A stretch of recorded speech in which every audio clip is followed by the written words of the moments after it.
Assalamualaikum warahmatullahi wabarakatuh. Perkenalkan, nama saya Selin Martir dari Prodi PJKR semester 3. Di sini saya akan mempresentasikan yang berjudul Sistem Pertandingan Gugur Bertemu dan Campuran. Yang pertama, pengertian sistem gugur. Sistem gugur atau sistem knockout atau sistem KO merupakan salah satu format turnamen yang melibatkan semua peserta pada awal turnamen. Peserta yang kalah langsung keluar dari turnamen, sehingga dalam putaran berikutnya banyak peserta berkurang separuhnya, dan seterusnya hingga pada putaran akhir hanya ada satu pertemuan untuk menentukan sang juara. Dalam bahasa Inggris, sistem ini dikenal sebagai single eliminasi sistem. Modifikasi dalam sistem ini adalah mempertemukan peserta dengan lawannya 2 kali atau sebagai tuan rumah dan sebagai tamu. Di dalam sistem gugur ada praktek. Sistem gugur digunakan dalam catur, tenis, dan turnamen sepak bola atau seperti FA Cup oleh Champions League dan Piala Dunia FIFA. Sistem setengah kompetisi dimainkan dalam putaran awal dan penyisihan grup. Kemudian dilanjutkan dengan sistem gugur bagi tim-tim yang lolos. Juga ada karakteristik. Kontestan yang kalah tidak berhak mengikuti kompetisi putaran selanjutnya. Kontestan pemenang melawan kontestan pemenang pada putaran selanjutnya.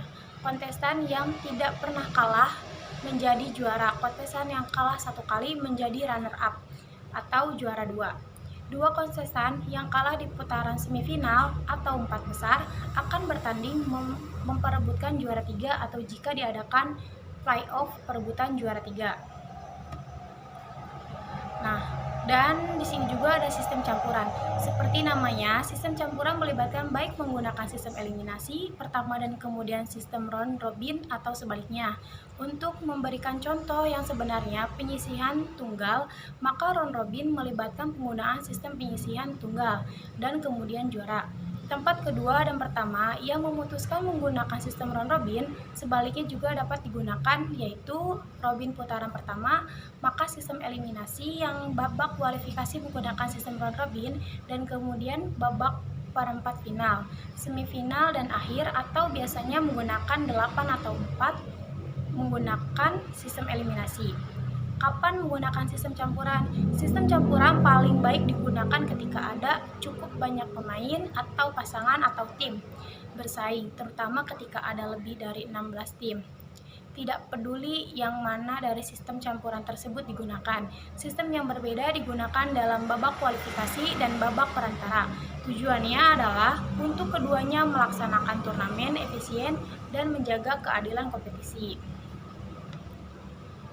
Keuntungan dari sistem campuran, sederhananya sistem turnamen campuran akan memberikan yang terbaik untuk pemain atau pasangan atau tim.